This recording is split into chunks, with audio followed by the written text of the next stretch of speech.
سابق صدر پردیش کانگریس پونالا لکشمیا نے سنہرا بھارت سے متعلق KCR کے دعوے کو مضحکہ خیز قرار دیا اور کہا کہ تلنگانہ کو لاکھوں کروڑ کے قرض میں مبتلا کرنے کے بعد ملک کو ترقی دینے کی بات کسی مذاق سے کم نہیں۔ میڈیا کے نمائندوں سے بات کرتے ہوئے پونالا لکشمیا نے کہا کہ گزشتہ 8 سالوں کی حکمرانی میں تلنگانہ آج تک سنہرا تلنگانہ نہیں بن سکا، ایسے میں KCR عوام کو سنہرا بھارت کا خواب دکھا رہے۔ انہوں نے کہا کہ بنیادی معلومات کی کمی اور حقائق سے لا علمی کے نتیجے میں KCR اس طرح کے بیانات جاری کر رہے۔ ملک کی تاریخ میں ریاست کو قرض میں مبتلا کرنے کا صحرا KCR کے سر جاتا ہے۔ پونالا لکشمیا نے کہا کہ تلنگانہ کو برباد کرنے کے بعد اب KCR مرکز کی طرف توجہ دے رہے۔ قومی سطح پر تیسرے محاذ کی تشکیل کی سرگرمیاں محض ایک دکھاوا اور ڈرامہ ہے۔ ملک کی قیادت کرنے کے لیے KCR کے پاس صلاحیت اور طاقت دونوں کی کمی ہے۔ انہوں نے کہا کہ گزشتہ 8 سالوں کی حکمرانی میں ایک بھی پروجیکٹ مکمل نہیں کیا گیا۔ کالیشورم پروجیکٹ سے 1 ایکڑ اراضی بھی سیراب نہیں کی جا سکی۔ انہوں نے کہا کہ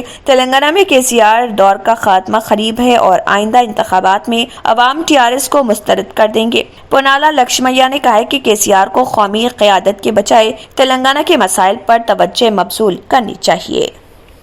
گریٹر حیدرآباد کی حدود میں حکومت ٹوائلٹس کی تعداد میں اضافے کا منصوبہ رکھتی ہے، لیکن موجودہ ٹوائلٹس کی بیشتر تعداد ناقابل استعمال ہو چکی ہے اور ان میں کئی ایسے ہیں جو تعمیر کے بعد سے ہی استعمال میں نہیں آئے۔ حکومت نے 4 سال قبل خواتین کی سہولت کے لیے شہر کے مرکزی مقامات پر شی ٹوائلٹس کا قیام عمل میں لایا تھا، لیکن مینٹیننس کی کمی کے سبب یہ ٹوائلٹس خواتین کے لیے ناقابل استعمال ہو چکے ہیں اور بہتری کے لیے کوئی پرسان حال نہیں ہے۔ چار مینار، گولکنڈہ، ٹولی چوکی، فلم نگر، شیخ پیٹ، یوسف گڑھ اور کلیان نگر میں 7 سے زائد ایسے ٹوائلٹس کا پتہ چلا جو انتہائی خستہ حالت میں ہیں اور بلدی حکام کو سدھار کی کوئی فکر نہیں۔ مقامی افراد کا کہنا ہے کہ مینٹیننس اور خاص طور پر صحت و صفائی کے ناقص انتظامات اور پانی کی عدم سربراہی کے نتیجے میں چار مینار کے قریب شی ٹوائلٹس کو 1 سال قبل بند کر دیا گیا۔ تاریخی چار مینار کا مشاہدہ کرنے کے لیے روزانہ سینکڑوں کی تعداد میں سیاح پہنچتے ہیں، جن میں خواتین کی قابل لحاظ تعداد ہوتی ہے اور انہیں ہوائج ضروریہ کے لیے ہوٹلوں کی تلاش کرنی پڑ رہی۔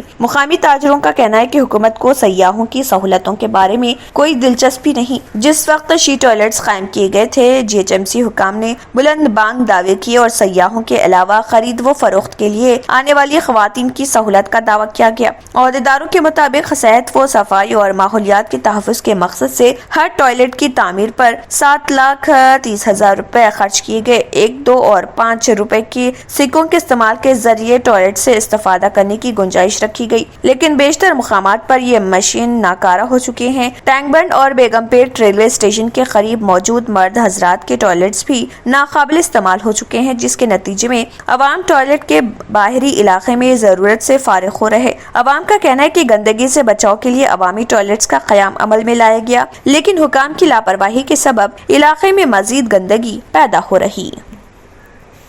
تلنگانہ کے سرکاری اسپتال میں پہلی مرتبہ نایاب سرجری کی گئی۔ تفصیلات کے مطابق عثمانیہ اسپتال کے سرجنز کی ٹیم نے ایک بڑے ٹیومر کو نکالنے کے لیے لیپراسکوپی طریقے کے ذریعے کامیاب پیچیدہ سرجری کی۔ ہاسپٹل کے سرجنز نے 31 سالہ خاتون اموانی ساکن حیدرآباد کی یہ سرجری انجام دی۔ اس خاتون کے جگر میں ایک بڑا ٹیومر تھا، اس کو سرجری کے لیے اسپتال میں داخل کروایا گیا تھا۔ پرائیویٹ اسپتال میں اس کا خرچ تقریباً 15 لاکھ روپے عائد ہوتا ہے۔ تاہم مالی مشکلات کے سبب وانی کو اس کے شوہر نے شہر کے اس قدیم سرکاری ہاسپٹل میں داخل کروایا تھا۔ عثمانیہ ہاسپٹل کے ڈپارٹمنٹ آف سرجیکل گیسٹرو انٹرولوجی کے صدر ڈاکٹر CH مدھوسودن نے کہا ہے کہ یہ ٹیومر خون کی شریان سے بنی ہے، جس سے اندرونی طور پر خون کا اخراج ہو رہا تھا اور اس سے دل کی حرکت کے بند ہونے کا بھی خدشہ لگا رہتا ہے۔ ڈاکٹر CH مدھوسودن نے اس سرجری کی نگرانی کی۔ انہوں نے کہا کہ اس طرح کی سرجری کافی پیچیدہ ہوتی ہے، یہ آپریشن چیلنج سے بھرا اور مشکل ہوتا ہے۔ ہندوستان میں اب تک ایسے چند ہی آپریشن کیے گئے اور پہلی مرتبہ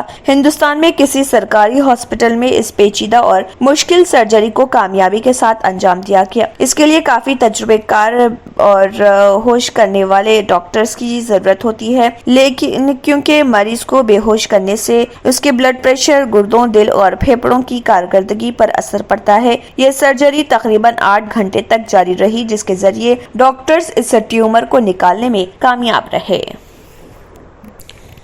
تلنگانہ کے نئے سیکریٹریٹ کی تعمیر پر نیشنل گرین ٹریبونل میں سماعت کی گئی۔ ٹریبونل نے مرکزی وزارت ماحولیات پر برہمی کا اظہار کیا۔ 2 سالوں سے وزارت ماحولیات نے جوابی حلف نامہ داخل نہیں کیا، جس پر برہمی کا اظہار کرتے ہوئے ٹریبونل نے 10,000 روپے جرمانہ عائد کیا ہے۔ مرکزی وزارت کو اندرون 15 دن حلف نامہ داخل کرنے کی ہدایت دی گئی۔ ٹریبونل نے کہا کہ اگر 2 ہفتوں میں حلف نامہ داخل نہیں کیا گیا تو جرمانے کی رقم متعلقہ عہدیداروں سے وصول کی جائے گی۔ گرین ٹریبونل نے کہا کہ اگر سماعت کے سلسلے میں وزارت ماحولیات کا رویہ اسی طرح برقرار رہا تو محکمے کے سیکریٹری کو شخصی طور پر ٹریبونل میں طلب کیا جائے گا۔ صدر پردیش کانگریس ریونت ریڈی نے ٹریبونل میں درخواست داخل کرتے ہوئے شکایت کی کہ ماحولیاتی منظوری کے بغیر ہی نیا سیکریٹریٹ تعمیر کیا جا رہا۔ ریونت ریڈی کے وکیل شرون کمار نے ٹریبونل کو بتایا کہ تلنگانہ ہائی کورٹ نے اس معاملے میں وزارت ماحولیات کے رویے کی مذمت کی ہے۔ شرون کمار نے کہا کہ مرکزی حکومت نے ہائی کورٹ کو غلط معلومات فراہم کی۔ وکیل نے کہا کہ نیا سیکریٹریٹ چونکہ حسین ساگر کے دامن میں ہے، لہٰذا تعمیر کے لیے ماحولیاتی منظوری ضروری ہے۔ ٹریبونل نے سماعت کے بعد 15 مارچ کو آئندہ پیشی مقرر کی۔ یوکرین اور روس میں جاری سرحدی کشیدگی کے پیش نظر بین الاقوامی بازار میں خام تیل کے داموں میں زبردست اضافہ درج کیا گیا، جبکہ ملک کی 5 ریاستوں میں انتخابی عمل جاری ہے اور 10 مارچ کو نتائج کا اعلان کیا جائے گا۔ ایسے میں سبھی کے ذہنوں میں یہ سوال گردش کر رہا کہ کیا انتخابی نتائج کا اعلان ہونے کے بعد پیٹرول اور ڈیزل کے داموں میں اضافہ ہوگا۔ پیٹرول اور ڈیزل کے داموں میں اضافہ ہونے کا خدشہ اس لیے پیدا ہو رہا کیونکہ ملک میں جب بھی انتخابات ہوئے ہیں اور نتائج کے بعد تیل کے داموں میں اضافہ ہو جاتا ہے، لہٰذا اس بات کے خوبی امکانات ہیں کہ 10 مارچ کے بعد ملک میں تیل کی قیمتوں میں اضافہ درج کیا جا سکتا ہے۔ یوکرین میں جغرافیائی سیاسی کشیدگی میں اضافہ ہونے کے بعد تیل کی قیمتوں میں اضافہ درج کیا گیا ہے۔ نیو یارک مرکنٹائل ایکسچینج میں مارچ میں ڈیلیوری کے لیے ویسٹ ٹیکساس انٹرمیڈیٹ $1.28 یا 1.4% اضافے کے ساتھ $92.35 فی بیرل پر بند ہوا۔ ادھر ڈاؤ جونز مارکیٹ کے اعداد و شمار کے مطابق لندن ICE فیوچر ایکسچینج میں اپریل کی ڈیلیوری کے لیے برینڈ کروڈ کی قیمت $1.45 یا 1.5% اضافے کے ساتھ $96.84 فی بیرل پر بند ہوئی۔ بین الاقوامی بینچ مارک کے پہلے مہینے کے معاہدے نے 29 ستمبر 2014 کے بعد اپنی بلند ترین سطح حاصل کی۔ اگر آپ نے ہمارے چینل کو ابھی تک سبسکرائب نہیں کیا ہے تو یہاں پر ریڈ کلر کا سبسکرائب بٹن دکھ رہا ہے، اسے کلک کریں اور ہمارے چینل کو سبسکرائب کیجیے اور ساتھ ہی ساتھ بیل آئیکن کو بھی کلک کیجیے، جس سے آپ کو تازہ اپڈیٹ ملتی رہے۔